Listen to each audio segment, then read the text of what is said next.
Our last topic, classical heat transfer and continuum hypothesis. Application of classical heat transfer equation requires the adoption of continuum approach. That is, the medium is assumed to be continuous and indefinitely divisible. To judge the continuity of medium, one approach is to consider the Knudsen number, Kn. Kn means mean free path lambda divided by characteristic length Lc. Mean free path lambda, distance traveled by an atom between two successive collisions. Characteristic length Lc, system size parameter, which is length, width, height, which one is minimum. Kn when Knudsen number less than equal to 0.1 for the application of Fourier's law.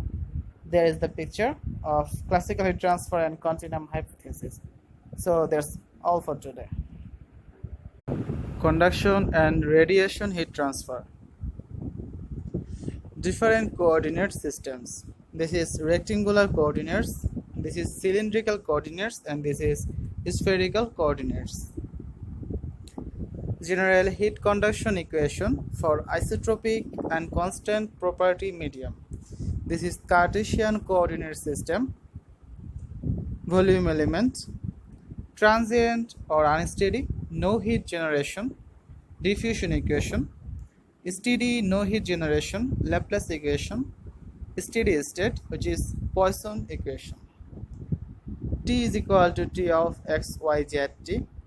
K alpha, that means thermal conductivity, watt per meter Kelvin, and diffusivity, meter square per second of the medium respectively. General heat conduction equation for isotropic and constant property medium. This is cylindrical coordinate system and this is spherical coordinate system. Governing equation of heat conduction describes heat conduction phenomena inside the medium or domain xyz or r phi z or r psi theta at any time t. Appropriate boundary condition and initial condition are necessary for the solution of heat conduction equation. Order of differentiation with respect to any dimension or direction is 2, while with respect to time it is 1. So at least 2 boundary conditions are necessary for each space or dimension or direction, while only one condition with respect to any instant of time must be known. Boundary conditions are the mathematical expression of thermal condition at the boundary of the system. Initial condition IC is the mathematical expression of thermal condition of the system at the instant when t or time is equal to 0. Dimensional consideration of thermal system. Heat conduction in a medium is said to be one-dimensional when conduction is significant in one dimension only and negligible in the other 2 dimensions. It is said to be 2-dimensional when conduction in the 3rd dimension is negligible, and 3-dimensional when conduction in all dimensions is significant. This is 1-dimensional heat conduction across an infinite slab. This is 2-dimensional heat flow in a long channel, and this is 3-dimensional heat conduction in silicon wafer. Thermal boundary conditions. Number 1, specified temperature boundary condition.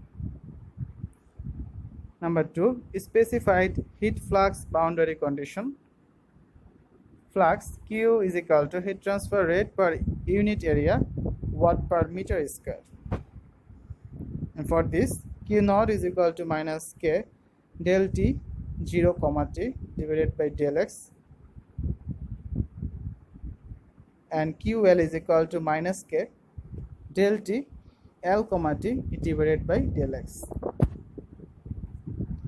Next one, insulated boundary condition when boundary heat flux Q is equal to 0.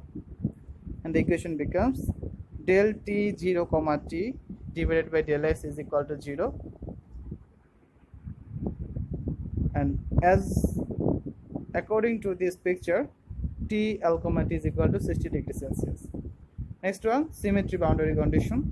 Any flux at the line of symmetry is equal to 0.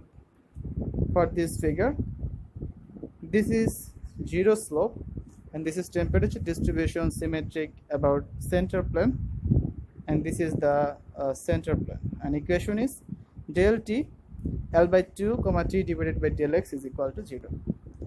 Number 3, convective boundary condition.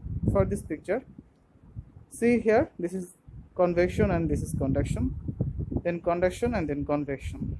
The equation is heat conduction at the surface in a selected direction is equal to heat convection at the surface in the same direction. Number 4, radiation boundary condition. Heat conduction at the surface in a selected direction is equal to radiation exchange at the surface in the same direction. See here from this figure, there is radiation and then conduction and then again radiation. Number 5, interface boundary condition. There is two material A and material B. The boundary conditions at an interface are based on the requirements that two bodies in contact must have the same temperature at the area of contact, and an interface, which is a surface, cannot store any energy, and thus the heat flux on the two sides of an interface must be the same. And the last one, number 6, generalized boundary condition. Heat transfer to the surface in all modes is equal to heat transfer from the surface in all modes. See this picture, there is conduction, then radiation as well as convection, and this is a metal ball. So far, single mode heat transfer such as the specified heat flux, convection or radiation have been considered for simplicity. However, a surface may involve multimodal heat transfer such as convection, radiation and specified heat flux simultaneously. The boundary condition in such cases is again obtained from a surface energy balance, which is expressed as like this.